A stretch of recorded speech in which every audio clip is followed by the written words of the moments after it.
આજ તો કાકા છોકરા સગાઈમાં ગયા ને તો જલસા પડી ગયા, જલસા હો. બધા ખાવા માટે બેઠા हैं। हम तो ऐसा लग रहा है दिल गार्डन गार्डन हो रहा है, बहुत मजा आ रहा है। મસ્ત મજાની ખબર પડી ગઈ ભીંડાનો વારો છે એટલે આવી ગઈ સીધા વાડીએ. अबे साले હમણાં આપણે જવાનું કાકા છોકરા સગાઈમાં, પણ પેલા ભીંડો ઉતારવો તો બહુ જરૂરી છે ને.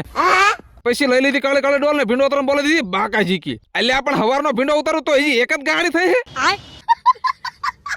હવે ભીંડાની લાઈન કેવી ઢગલી થઈ ગઈ ને આપણે વજાનું સીધું ઘરે આવી ગયા. ઘરે નાઈતન થઈ ગયા ત્યાં ગાડી લેવાની પટકી મારી નીકળી ગયા સીધા સગાઈમાં જવા. હવે આપણે આવી ગયા સગાઈમાં ને અશોકભાઈ તો टेढ़ा हूँ, एक बार धोखा खा चुका हूँ, दोबारा नहीं खाऊंगा। તેણી આવવાનું બહુ સારું કહેવાય, કુરકુરે ખાઈને રેડી જાય. आज तो एकदम विक्रम से लागे। क्या दिख रहा है? હવે આ બાજુ મોટા પાયે સગાઈનું કામકાજ ચાલુ હોય. बेटा मन में लड्डू फूटा। मम्मी पापा जानते हो जो करना है कर लो, पुलिस के पास भेजना, पुलिस અને આપણે આવી ગયા સીધા ગળસવા.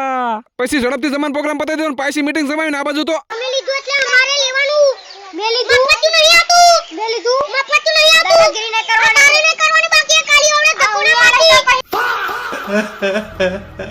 હા ભાઈ હવે ખાઈ લીધું, સાનો માનો હાલ તો થાને લ્યો. હજુ તો જે આવ્યા પાસ આયા, નહીં મેળ પડે, નહીં મેળ પડે, નહીં મેળ પડે. બધા ખાવા માટે બેઠા हैं। અરે રે રે રે રે રે કાયમ તમારે વાટ જ બેહવું પડશે. ये बड़ी अच्छी बात कही आप।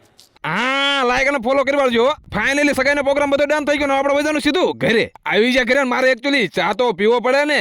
नहीं ઘરેથી ગાડી લેવાની પટકી મારીને આવી ગયા સીધા વાડીએ. વાડી આવીને આપણે ઉતારે નહીં ટેટી. અને તમને ખબર છે ને ટેટી ઉતારે એટલે મારા લગતી થેલીનું કેરેટ જ લેવાના હોય. ફાઇનલી ટેટીનું બધું કામકાજ પતી ગયું. હવે ઉંમર થઈ ગઈ ને થાકી રહેવાય છે. ये तो लेटेस्ट न्यूज है।